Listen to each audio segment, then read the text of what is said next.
जादुई 3 झरने। ढोलकपुर नाम का एक बहुत बड़ा गांव था। गांव से कुछ ही दूरी पर शिवा का घर था। शिवा के घर में उसकी पत्नी शीला और बेटी कोमल रहा करती थी। शिवा लकड़ियां बेचने का काम किया करता था। शीला शिवा को उसके काम में मदद कर दिया करती थी। एक दिन शीला शिवा के साथ लकड़ियां लाने के लिए जंगल में गई, तभी उसे जहरीले सांप ने काट लिया।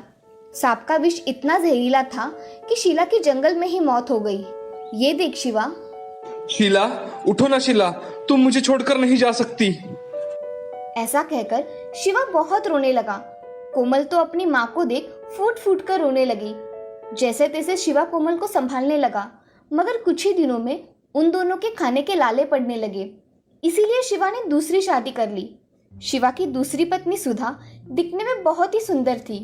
उसको एक बेटी थी जिसका नाम था गौरी। गौरी दिखने में खूबसूरत होने के कारण हमेशा कोमल को बदसूरत कह के कोसा करती थी। एक दिन सुधा घर में खाना बना रही थी, तभी कोमल को बहुत भूख लगती है। कोमल सुधा से, माँ मुझे बहुत भूख लगी है, कुछ खाने के लिए दो ना। ये सुबह की सब्जी रोटी है, यही खा लो। माँ मुझे सब्जी रोटी छोड़ के दूसरा कुछ खाने को दो ना। घर में सब्जी रोटी ही है, खाना है तो खाओ वरना भूखी रहो। ऐसा कहकर सुधा वहाँ से गौरी के लिए फल की प्लेट लेकर चली जाती है। ये देख कोमल की आंखों में आंसू आ जाते हैं। वो चुपचाप से सब्जी रोटी खाकर अपने कमरे में चली जाती है। सुधा कोमल के साथ हमेशा सौतेला व्यवहार किया करती थी। उसे कोमल अच्छी नहीं लगती थी। 4 दिनों के लिए शिवा काम के सिलसिले में शहर चला जाता है। तभी सुधा मन ही मन बहुत खुश हो जाती है। पहले ही दिन सुधा ने कोमल से, कोमल ये जरा बर्तन साफ कर देना और बर्तन हो जाने के बाद कपड़े भी धो लेना। जी माँ। बेटा गौरी तुम यहाँ आओ, हम टीवी देखेंगे। हाँ माँ। ऐसा कहकर सुधा गौरी के साथ टीवी देखती है। कोमल को ये देख बहुत बुरा लगता है। वो काम हो जाने के बाद अपने कमरे में जा रही थी, तभी सुधा उसे झाड़ू लगाने के लिए कहती है। कोमल चुपचाप से घर को झाड़ू लगाती है और अपने कमरे में चली जाती है। कमरे में जाते ही कोमल बहुत रोने लगती है। माँ तुम मुझे छोड़ के क्यों चली गई? ये नई माँ अच्छी नहीं है, मुझे प्यार भी नहीं करती। ऐसा कहकर कोमल बहुत रोती है और कुछ देर में सो जाती है। अब शाम हो जाने के कारण सुधा कोमल से, अरे कोमल की बच्ची, शाम होने को है और तुम अभी भी सो रही हो, उठो। ऐसा कहकर सुधा उसे ताने मारने लगी। तभी कोमल की नींद खुल जाती है और कोमल उठकर सुधा से, माँ मेरी आंख लग गई थी। घर में कितने काम पड़े हैं, वो कौन करेगा, चलो। माँ मैं अभी आई। ऐसा कहकर कोमल उठकर काम करने चली जाती है। सुधा उसे बहुत सारे काम बताकर खुद आराम किया करती थी। अब एक दिन सुधा ने कोमल को जंगल में लकड़ियां लाने के लिए कहा। कोमल जंगल से लकड़ियां काट कर लाओ। माँ तो मुझे दूसरा कोई भी काम बताओ, मगर ये लकड़ी काटने का काम मत बताओ। तुम्हें आज लकड़ियां ही काट कर लानी पड़ेगी, नहीं लाई तो इस घर में वापस मत आना। माँ मुझे सच में लकड़ी काटना नहीं आता। तुम्हें लकड़ियां काटना नहीं आता तो इसमें मैं क्या करूं? जाओ जल्दी जाकर लकड़ियां काट कर लाओ। कोमल रोने लगती है और सुधा से कहती है, माँ मुझे जंगल जाने के लिए डर लगता है, मुझे वहां मत भेजो। तुम्हें कुछ नहीं होगा। तेरे जैसे सावली और दिखने में बदसूरत लड़की को भला क्या हो सकता है? कोमल ये बात सुनकर बहुत ही रोने लगती है। कोमल रोते हुए जंगल की ओर जाने के लिए निकलती है। जंगल में जाते समय उसकी नजर जंगल के पेड़ों पर पड़ी।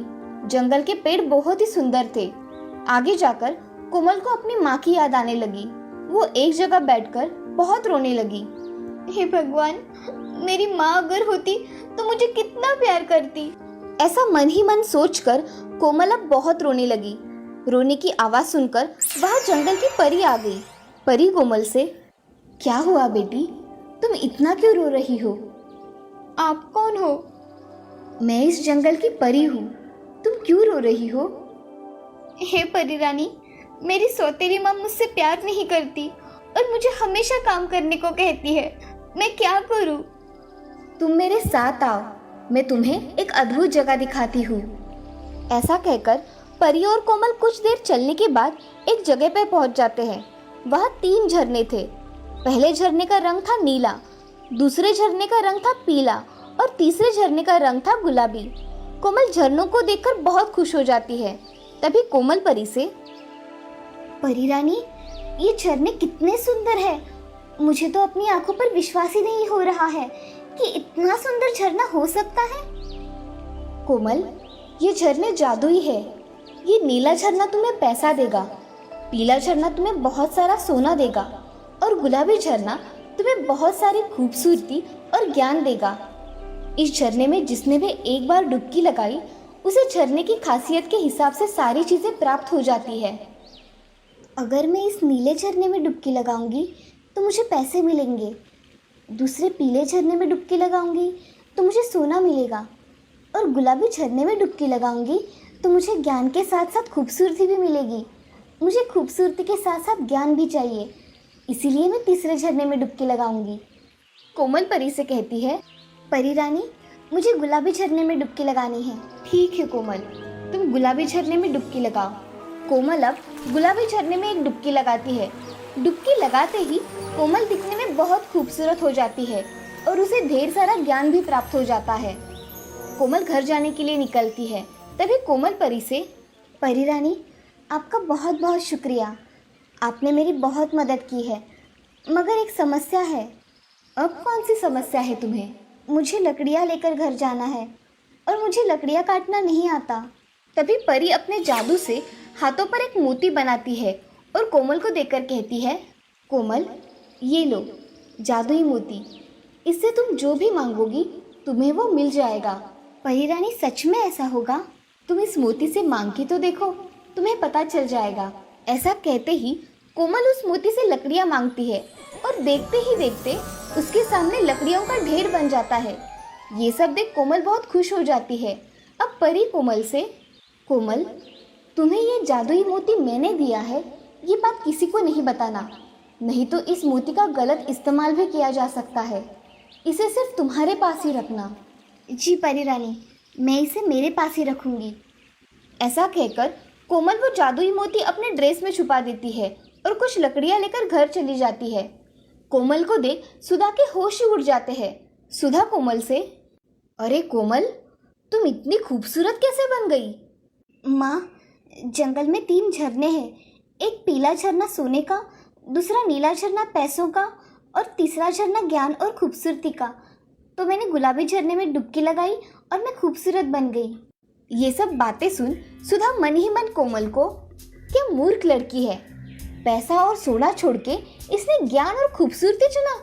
मैं मेरी बच्ची को लेकर वहां जाती हूँ और बहुत सारा सोना लेकर आती हूँ। अब सुधा गौरी को आवाज देती है और गौरी से,